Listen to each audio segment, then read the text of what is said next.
Sir, मेरे questions are basically on a side of romantic love. Even if I see in life, तो most of the cases, even for suicide, if you see, they are mostly of breakups. तो वो चीजें जो आपकी life में बहुत कम time के लिए होती है, वो सबसे ज्यादा वैल्यूएबल बन जाती है एक टाइम पे. So everybody tells us how to love somebody, but nobody, there is no book or no method of going कि how should we really unlove people, and especially if they are in romantic love with us. What's your question regarding this? How to unlove someone? How to unlove somebody when you romantically love them. पहले समझना पड़ेगा ये जो love in relationship, ये जिसको आप specifically कह रहे हैं, what do we mean by that? वो होता क्या है एग्जैक्टली क्या है लव? एक लव है जिसके बारे में मैं बात करता हूं अपने सेशंस में. आई एम नॉट श्योर आपने वो देखे हैं नहीं देखे हैं. Have you seen some of my sessions on love? Yes sir, yes. Okay, so that's a different dimension from where I am talking about love. I am talking about love as oneness, जहां पर कोई specific person नहीं है. It's basically oneness, one with the whole, not with a specific person, but you're talking about a relationship. So these are two different things. पहले तो इसको हमको अलग अलग करना है. रिलेशनशिप को अगर आपने प्यार बोल दिया तो फंस जाएंगे, because relationship is not love. Relationship क्या है? दो इंडिविजुअल्स के बीच में एक रिलेशनशिप है. अब वो रिलेशनशिप क्या क्या हो सकती है, किस किस तरह की हो सकती है? आप स्पेसिफिकली आप पूछ रहे हैं love relationship. So I hope कि आप कह रहे हैं कि एक पर्सन है जिसके साथ में मैं एक रिलेशनशिप में हूं. That may be a committed relationship और अ मैरिज, typically जिसको हम बोलते हैं girlfriend boyfriend and all that, right? Like between same gender और opposite gender, whatever, depending upon the preferences. पहले तो यहां से लव का टैग आप हटा दो तो चीजें काफी सिंप्लीफाई हो जाएंगी. जैसे ही हमने लव का टैग लगा दिया तो चीजें कॉम्प्लिकेटेड हो जाएंगी, क्योंकि लव सुनते ही क्या आएगा माइंड में? बॉलीवुड.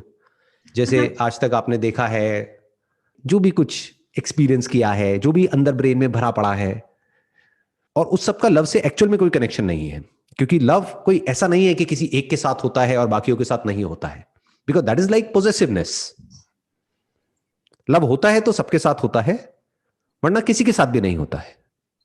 तो जिसको हम लव समझते हैं वो कुछ और है. जैसे कोई बोलता है आई लव चिकन, तो उनको चिकन से प्यार नहीं है, उनको चिकन के टेस्ट से प्यार है, उसके एट्रीब्यूट से प्यार है. चिकन से प्यार होगा तो वो चिकन को पाल लेंगे घर में, जैसे लोग कुत्ते बिल्ली को पालते हैं, वैसे कोई चिकन को पालेगा.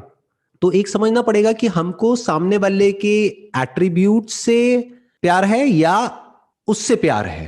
क्योंकि अगर उससे प्यार है तो उसमें और मुझ में तो कोई फर्क है ही नहीं. और जब तक हम खुद को प्यार नहीं करते हैं, यानी कि हम खुद को नहीं जानते कि हम हैं कौन, क्या हम किसी से भी प्यार कर सकते हैं? It's not possible. हम डिपेंड हो सकते हैं किसी पर, किसी और को हम पोजेस कर सकते हैं, हम अपने माइंड में इमेजिनेशंस बना सकते हैं कि वो सिर्फ और सिर्फ मेरे से ही प्यार करता है या करती है, जबकि एक्चुअल में जिसको भी आप प्यार कह रहे हैं वो प्यार क्या है? बेसिकली एक अट्रैक्शन है. Attraction towards the attributes of that individual. और फिर होता क्या है, जब सामने से वो सामने वाला पर्सन भी रेसिप्रोकेट करता है या करती है, वो बोलता है कि भाई आई ऑल्सो लव यू, आपने बोला आई लव यू, उसने भी सामने से बोल दिया आई लव यू, तो फिर दिमाग में घंटी बजने लग जाती है. यानी कि क्या, कि अब हमें लगने लग जाता है कि अब तो मुझे जो चाहिए था लाइफ में वो सब कुछ मिल गया है. और फिर जब हम अलग हो जाते हैं तो फिर ऐसा लगता है कि जो भी मुझे मिला था वो सब कुछ ही चला गया है, अब मैं क्या करूं? That was just a small part of life, not life. जैसे लाइफ के और बहुत सारे एस्पेक्ट्स है, उसमें से एक छोटा सा एस्पेक्ट क्या है? Relationship. It is important but it is not everything. That needs to be understood. तो पहले हमने लव को हटाया यहां से, एक रिलेशनशिप को समझा. अब रिलेशनशिप क्या होती है? अब वो रिलेशनशिप चाहे दो लोगों के बीच में हो, चाहे एक बिजनेस रिलेशनशिप हो, दो फ्रेंड्स के बीच में हो, चाहे पेरेंट्स और उनके बच्चों के बीच में हो, रिलेशनशिप इज रिलेशनशिप. जब हम रिलेशनशिप की बात करते हैं तो वहां पर एक तरह का एक अनसेड एग्रीमेंट है बिटवीन टू पीपल इन्वॉल्व्ड, कि मुझे तुमसे ये चाहिए, तुम्हें मुझसे ये चाहिए.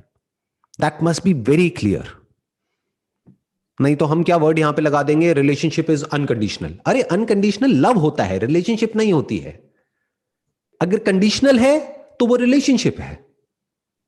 Relationship has to be conditional, it can't be unconditional. तभी वो रिलेशनशिप सस्टेन कर सकती है. जैसे वहां पर क्या होता है, respect is a very very important part of a relationship.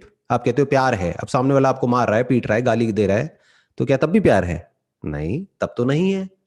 But मान लो उसका नेचर है ऐसा ही, एग्रेसिव है, वो बचपन से ऐसे ही करता आया है, बट कुछ टाइम तक उसने अपनी पर्सनालिटी को फेक किया because he wanted to possess you. तो जब आप उसको मिल गए तब उसका असली जो चेहरा है वो सामने आ रहा है निकल करके। अब आप क्या कहोगे? अब मेरे को उससे प्यार है या नहीं है? बट अब वो तो आपको छोड़ेगा नहीं, आप उसको छोड़ना चाहते हो, वो आपको छोड़ेगा नहीं, तो क्या ये प्यार है? Love is unconditional, but relationship can't be unconditional. Relationship में प्रॉपर बाउंड्रीज डिफाइन करी जाती है एक दूसरे के लिए, कि भाई अगर हम एक कमिटेड रिलेशनशिप में हैं या हमारी मैरिज हो गई है तो आप बाहर किसी के साथ में अफेयर नहीं करोगे। तो वो क्या है? कंडीशन ही तो है। आप मेरे से तमीज से बात करोगे और मैं आपसे तमीज से बात करूंगी। आप मेरे साथ में वैसे ही बिहेव करोगे जैसे कि आप चाहते हो कि मैं आपके साथ में बिहेव करूं। ये कंडीशंस है कुछ इस रिलेशनशिप की। तो क्या आ गया? रिस्पेक्ट आ गया, ट्रस्ट आ गया, और क्या आ गया? हम बोलते नहीं है, इसके बारे में बात नहीं करते हैं, बट सेक्सुअल इंटीमेसी आ गया, which is a very very important part of a relationship. और क्या आ गया? एक दूसरे को टाइम देना आ गया। नाम के लिए हम बोल देते हैं नहीं नहीं हम तुमको प्यार करते हैं, अब मैं जो भी कुछ कर रहा हूं तुम्हारे लिए तो कर रहा हूं, साल में 12 महीने में से 10 महीने में बाहर हूं, पूरे वर्ल्ड में घूम रहा हूं, फिर रहा हूं, किस लिए? मैं तुम्हारे लिए कर रहा हूं, अपनी फैमिली के लिए कर रहा हूं, बच्चों के लिए कर रहा हूं। तो it is okay if the other person is also okay with that. अगर दोनों की प्रायोरिटी सेम है तब तो ठीक है। अगेन क्या हुआ? कंडीशंस आ गई कि वाइफ और बच्चे भी यही चाहते हैं कि अभी हमारे लिए पैसा इंपॉर्टेंट है, जाओ जहां जाना है जाओ, बस पैसा कमा करके लाओ। तो ठीक है, कोई दिक्कत नहीं है, दोनों एग्री कर गए। बट जो वाइफ है वो कह रही है अरे मेरे को पैसे से इतना मतलब नहीं है, मुझे तुम्हारा टाइम चाहिए, मुझे तुम्हारा साथ चाहिए। लेकिन वो कह रहा है कि नहीं नहीं नहीं नहीं, मेरे को ये चाहिए, मेरे को वो चाहिए। लेकिन नाम किसका दे रहा है? अपनी वाइफ का, कि मैं तुम्हारे लिए ही तो कर रहा हूं। ये कैसी रिलेशनशिप है? ये तो कॉन्ट्रैक्ट ही गलत हो गया। बिल्कुल जैसे दो पार्टनर्स हो गए एक बिजनेस में, दोनों मिल करके एक बिजनेस कर रहे हैं। एक कहता है मेरे को एथिकली करना है इस बिजनेस को, एक कहता है नहीं मेरे को एथिक्स से कोई लेना देना नहीं है, मेरे को सिर्फ प्रॉफिट से मतलब है। तो ये दोनों पार्टनर्स आपस में कितने टाइम तक चल पाएंगे? नहीं चल सकते। एक की फाउंडेशन फेयरनेस है, एक का है कि बाय हुक और by crook I must make money. तो ये दोनों साथ में नहीं रह सकते हैं। तो बाद में डिवोर्स करने से अच्छा है पहले ही अलग हो जाओ। सो ये क्वेश्चन तब उठेगा हाउ टू अनलव अ पर्सन, जब आप उस पर ठप्पा लगाओगे एक रिलेशनशिप का कि इट इज लव। जल्दी मत करो, उसको प्यार का नाम मत दो। प्यार को समझने में बहुत टाइम लगेगा, पूरी लाइफ लग जाएगी।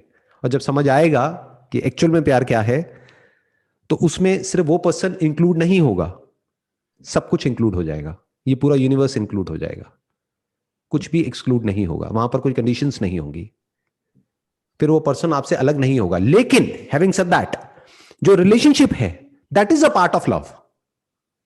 Social service, service to mankind और to all living beings or to this universe is also a part of love, just like a relationship is also a part of love, but it is not love. That needs to be understood. Also ये जो आपने मुझे एक बात बोली कि हम लोग समझते हैं कि this is our life, this is our whole chapter, the person is our whole chapter. तो specifically if I go through it or someone near me go through it, तो ये कहते हैं कि when you are doing, when you're putting some efforts into a relationship, if I call it, उस time पे it seems very pure, very innocent while you're giving it, so you put all of it, all of your emotional energy, all of whatever you had, तो आप सब कुछ put कर देते हो, and जैसे it breaks down, it shatters, so that thing becomes difficult. मतलब I mean कि breakup is not in itself difficult, उससे related जो और problems होती हैं, जैसे you have to make somebody else come into your life to give that space, तो वो एक प्रॉब्लम क्रिएट हो जाता है। तो how we should go about it? सबसे पहले तो ये जो रिलेशनशिप है इसको प्यार का नाम नहीं देना है। जैसे एक बिजनेस रिलेशनशिप होती है या एक एम्प्लॉयर और एम्प्लॉय के बीच में रिलेशनशिप होती है, हम क्या बोलते हैं? That is love, that's a contract, we can call it partnership, या जिस पर दोनों म्यूचुअली एग्री करते हैं। और अगर फ्यूचर में जाकर के दोनों के गोल्स अलग अलग हो जाते हैं तो क्या करते हैं? हम उस कॉन्ट्रैक्ट को खत्म कर देते हैं, यानी पार्टनरशिप को खत्म कर देते हैं। This is from the business stand point. अब यहां पे समझना पड़ेगा कि एग्जैक्टली क्या प्रॉब्लम होती है जिसको हम ब्रेकअप कह रहे हैं, वो ब्रेकअप प्रॉब्लम क्यों होती है? क्योंकि मानो आपने किसी के साथ में एक बिजनेस में पार्टनरशिप करी, और वो बिजनेस में आगे जाकर के आपको रियलाइज हो गया कुछ टाइम बाद, सोच के करी थी कि बहुत अच्छा होगा, बट कुछ टाइम बाद आपको समझ आ गया कि नहीं, अलाइन नहीं हो रहा। तो आपने आराम से जाकर के सामने वाले से बात करी कि भाई देखो, ऊपर ऊपर के लेवल के डिफरेंसेस तो चलते हैं, वो तो होंगे ही, because you are a different individual, I am different, तो वो तो चलता है, बट बेसिक जो फंडामेंटल लेवल पे जो वैल्यूज हैं, उस लेवल पे एक बहुत बड़ा क्लैश है, और वो चेंज नहीं हो सकता है। मान लो एथिक्स, उस पर मैं कॉम्प्रोमाइज नहीं कर सकता हूं, और आप प्रॉफिट पे कॉम्प्रोमाइज नहीं कर सकते हो। लेट्स पार्ट वेज, आप अपने रास्ते, मैं अपने रास्ते। अब आपने किसी दूसरे के साथ में पार्टनरशिप करी या नहीं भी करी, खुद कर लिया, आगे जो भी करना है। तो बिजनेस में सब कुछ इतनी आसानी से क्यों हो पाता है, और रिलेशनशिप में इतनी प्रॉब्लम क्यों हो जाती है? अपने आप से क्वेश्चन पूछो। मे बी बिकॉज वहां पे we are giving some materialistic investment, यहाँ पर we are giving some part of ourselves, अपना टाइम, अपना emotional energy, we think that we would spend future together, you know, some expectations that are bound with that person. जो भी आपने words use करे हैं, emotional energy, time, your investment, your desires, your hopes, ये सब तो वहां पर भी इन्वेस्ट हो रहा है। आपको क्या लगता है कि जो कोई बिजनेस शुरू करता है या करती है, उसके लिए वो क्या होता है? आई एम नॉट श्योर आपने कभी कोई अपने बेस पर कोई बिजनेस किया है, नहीं किया है। It's like a baby. Business for an entrepreneur is like a baby, अपना बच्चा होता है। तो वहां पर भी इन्वेस्टमेंट कम नहीं होती है, बहुत ज्यादा इमोशनल इन्वेस्टमेंट होती है। दिन रात कोई मेहनत करता है, अपना सब कुछ लगा देता है, टाइम भी, पैसा भी, सब कुछ, सिर्फ उस एक आइडिया के लिए। फिर भी उसके बाद में अगर वो वर्कआउट नहीं होता है, तो वहां से हम बड़ी जल्दी मूव ऑन कर जाते हैं, और यहां पर रिलेशनशिप में मूव ऑन नहीं कर पाते हैं। उसके पीछे रीजन क्या है? बड़ा सिंपल है। जो शुरुआत है, जो फाउंडेशन है, वो एक जगह पर सही है, एक जगह पर गलत है। एक जगह पर हम उसको नाम दे रहे हैं पार्टनरशिप, एक रिलेशनशिप, दूसरी जगह पर हम उसको नाम दे रहे हैं लव। तो मेरी जिंदगी में प्यार आया और प्यार चला गया, तो मैं तबाह हो गया, मैं मर गया, मैं लुट गया, मैं बर्बाद हो गया। ऐसा ही हमने मूवीज में देखा है। यही कहानी तो देखी है हमने, यही तो नैरेटिव है आपके माइंड में, यही तो स्टोरी है बचपन से आज तक। ये कंडीशनिंग है, और बहुत स्ट्रांग कंडीशनिंग है, ये कोई हल्की कंडीशनिंग नहीं है। कि जब कोई सामने वाला किसी को छोड़ देता है या धोखा दे देता है, किसी और के लिए किसी को छोड़ देता है, तो वो जो पर्सन है वो उसको संभाल नहीं पाता है। वो पागलों की तरह दारू पीने लग जाता है, सिगरेट पीने लग जाता है, या वो और किसी के साथ में रिलेशनशिप में चला जाता है। तो वो जो कहानी है, आप उसको मैच करने की कोशिश कर रहे हो अपने माइंड में। आपने अपने आप को आइडेंटिफाई किया है उन मूवीज के साथ में, तभी वो मूवीज सुपरहिट हुई हैं। ऐसी तो कहानियां चलती हैं। वो कहानी जिससे आप रिलेट नहीं कर पाए, आपने कहा अरे क्या हो रहा है इस मूवी में, वो मूवीज फ्लॉप हो गई। पर जहां आप रिलेट कर गए और मासेस रिलेट कर गए, तो वो कहानियां सुपर डुपर हिट, 20 साल बाद भी, 25 साल बाद भी चलती ही चली जा रही है। लोग पागल हैं उन कहानियों के पीछे। तो ध्यान से समझो क्या हो रहा है। वो कहानी में आपको लग रहा है कि वो जो एक्टर है, एक्ट्रेस है, वो हीरो है और वो हीरोइन है। ऐसा नहीं है। आप उस कहानी के हीरो हो, you are the centre of the story, तभी वो स्टोरी हिट हुई है। तो you are already identified with that story, और वो स्टोरी बार बार माइंड में प्ले हो चुकी है। जितनी बार आपने वो मूवीज देखी हैं, हर बार वो प्ले हुई है। तो अब जब आप एक रिलेशनशिप में गए हो, तो आप वही हो, जबकि एक्चुअल में ऐसा नहीं होता है। That is just fiction, that has got nothing to do with reality. Reality में कुछ और होता है, ऐसा नहीं होता है। जैसे मूवीज में नहीं दिखाते हैं कि ये दो मिले और बस पूरी तरह से एक दूसरे के अंदर इन्वॉल्व हो गए। हाँ, ये शुरू में कुछ टाइम तक तो पॉसिबल हो सकता है, बट कुछ टाइम बाद में क्या दोनों के माइंड में किसी और के बारे में कोई थॉट नहीं आएगा क्या? तो कहां गए आपके ये प्यार के कॉन्सेप्ट्स?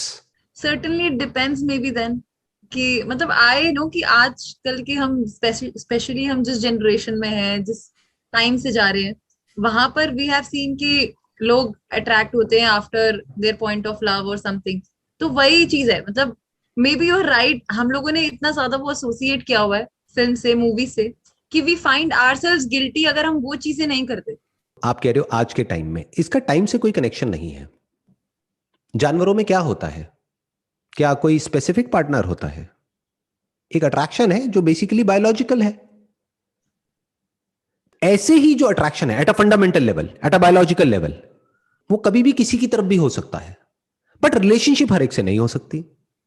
तो ये रिलेशनशिप के रूल्स हैं जो हमको फॉलो करने होते हैं। तो रिलेशनशिप एक अलग चीज है, अट्रैक्शन अलग चीज है, और प्यार अलग चीज है। प्यार कुत्ते से भी हो सकता है। मान लो एक स्ट्रीट डॉग है, उसको आप जाकर के कुछ खिला रहे हैं, उससे आपको क्या चाहिए, बदले में क्या मिलेगा? कुछ भी नहीं मिलेगा। कोई रिलेशनशिप है क्या आपके बीच में? वो आपका गर्लफ्रेंड है, बॉयफ्रेंड है, क्या है? कुछ भी नहीं है, बट प्यार तो है ना। तो प्यार किसी से भी हो सकता है। बात रही अट्रैक्शन की, अट्रैक्शन किसी से भी हो सकता है। अब बात आती है रिलेशनशिप की। क्या रिलेशनशिप किसी से भी हो सकती है? हाँ, हो सकती है, अगर लीगली अलाउड है तो। कुछ ऐसी कंट्रीज हैं जहां पर होती हैं ऐसी रिलेशनशिप्स, पास्ट में होती थी। मान लो एक राजा है, उसकी 100 वाइव्स हैं, तो उस टाइम के जो डायनेमिक्स थे, जो भी रूल्स एंड रेगुलेशंस थे, जो भी सोसाइटी के नॉर्म्स थे, उसके हिसाब से वो अलाउड था, लीगल था। बट आज की डेट में नहीं है।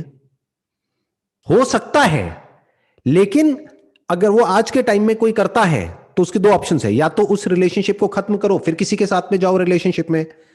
अगर आप एक ही टाइम पे दो के साथ रिलेशनशिप में जा रहे हो तो there is a strong possibility आपको झूठ बोलना पड़ेगा, और जहां आपने झूठ बोला आप फंस गए। अगर तो वो जो भी आपकी रिलेशनशिप है जिस पर्सन के साथ में, वहां पर पहले से दोनों ने इस बात पे एग्री किया हुआ है। ऐसी भी होती है कुछ रिलेशनशिप्स, बट कम होती है। इंडिया में तो बहुत ही कम होती है, बट बाहर ऐसी रिलेशनशिप्स होती हैं।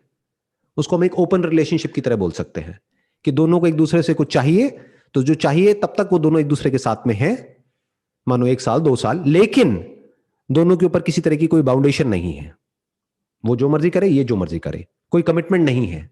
ये भी हो सकती है और होती ही है दुनिया में, इंडिया में नहीं होती है। तो पॉसिबिलिटी तो है, बट आपको समझना है कि अभी आप कहां पर रह रहे हो। You are existing exactly in what kind of time and space and situation and circumstances. आपका बैकग्राउंड क्या है, उसके अकॉर्डिंग आपको डिफाइन करना पड़ेगा अपने माइंड में कि मेरी रिलेशनशिप कैसी होगी। तो अगर जो आपका पार्टनर है उसके भी माइंड में यही डेफिनेशन है रिलेशनशिप की, तब तो ठीक है, तब तो कंपैटिबिलिटी पूरी है। बट उसके माइंड में है कि नहीं नहीं नहीं नहीं नहीं नहीं, I can't be bound by one person only, I want to be in relationship with multiple people at a time, तो आपको उसी वक्त उससे अलग हो जाना चाहिए। मतलब बेसिकली आप किसकी बात कर रहे हो जिसको आप लव कह रहे हो? वो लव नहीं है, वो एक रिलेशनशिप है दो लोगों के बीच में। क्यों है? एक तो उसका बायोलॉजिकल लेवल है, biologically it's a need, it's not a desire. तो एक रिलेशनशिप का एस्पेक्ट आ गया ये। दूसरा कौन सा आया? एक साइकोलॉजिकल सपोर्ट, फिजिकल सपोर्ट। इसीलिए तो लोग शादी करते हैं कि कभी अगर मुझे कोई प्रॉब्लम हुई तो कोई है मेरे साथ में अनकंडीशनली फॉर एवर, और अगर उसको हुई तो मैं उसके साथ में हूं। ये क्या है? ये टर्म्स एंड कंडीशंस है उस रिलेशनशिप की।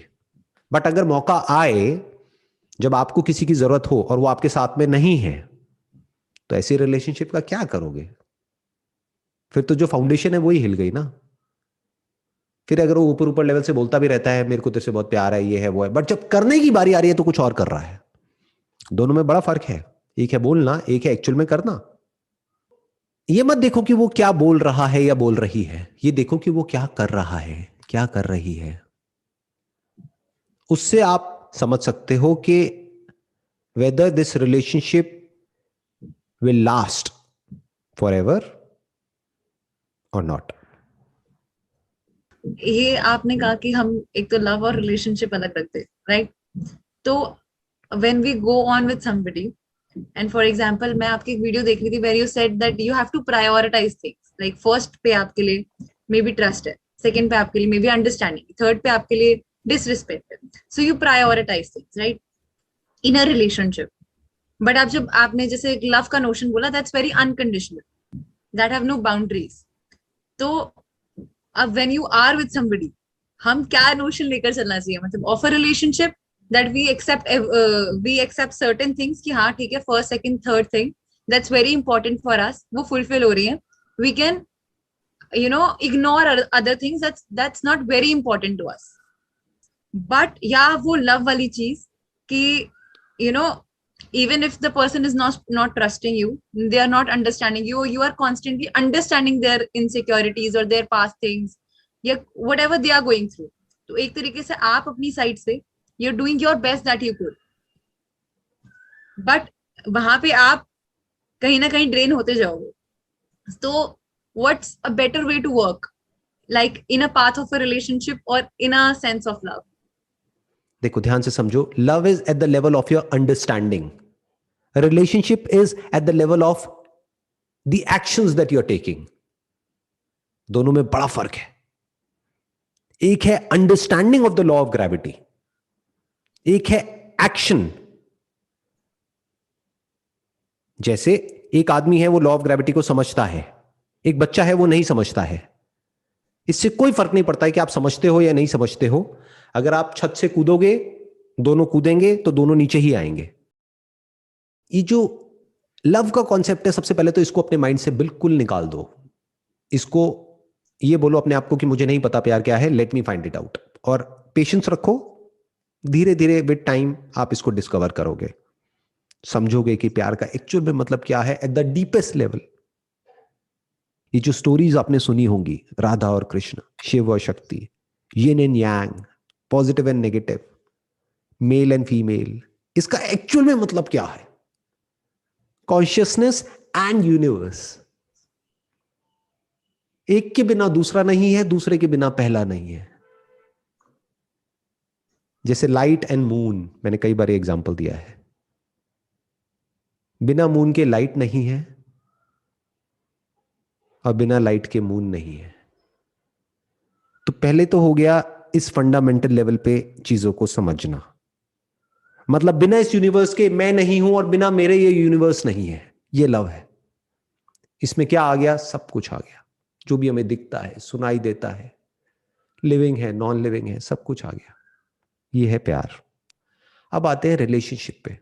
रिलेशनशिप में सबसे पहले तो आपको और सामने वाले को आराम से पेपर पेन ले करके, लिख करके ये डिफाइन करना होगा कि उसके लिए मोस्ट इंपॉर्टेंट इस रिलेशनशिप में क्या है. What are the top 3 things और टॉप 5 थिंग्स और टॉप 10 थिंग्स. अब देखो वो मैच होता है या नहीं होता है. हो सकता है उसके लिए सबसे इंपॉर्टेंट हो, it must be an open relationship, कि मैं जब चाहूं, जिसके साथ में चाहूं रिलेशनशिप में जाऊं, मैं शादी आपसे करूंगा, लेकिन मैं बाउंड नहीं होना चाहता एक के साथ में. मेरा ऐसा नेचर ही नहीं है. बट आपके लिए ये प्री कंडीशन है, सबसे इंपॉर्टेंट है. ट्रस्ट, यानी कि एक बाउंड्री कि आई कांट एक्सेप्ट इट, कि आप मल्टीपल पार्टनर्स के साथ में जाओगे. आई कांट एक्सेप्ट इट, तो बात वहीं पे खत्म हो गई. तो 5 आपने लिखा एक पेपर पे, 5 उसने लिखा. अब देखो वो मैच होता है नहीं होता है. मोस्ट इंपॉर्टेंट पहले वो फिगर आउट करना है. मानो पहले आपने 10 लिखा, उसने भी 10 लिखा, फिर नीचे के 5 हटा दिए, ऊपर ऊपर के 5 देखे. मान लो आपको ट्रैवल का बहुत शौक है और उसका ट्रैवल में कोई इंटरेस्ट नहीं है. अब क्या करोगे? अच्छा है उस रिलेशनशिप को अभी खत्म कर दो. उसको बदलो मत. उसको ये मत बोलो कि ऐसा बनना पड़ेगा आपको, फिर तो गड़बड़ हो गई ना. उसके ऊपर प्रेशर आएगा. किसी और पार्टनर को देख लो जिसके साथ में कंपैटिबिलिटी अच्छी हो. यानी इन 5 में से 4 चीजें तो मैच होती हैं, टॉप 4.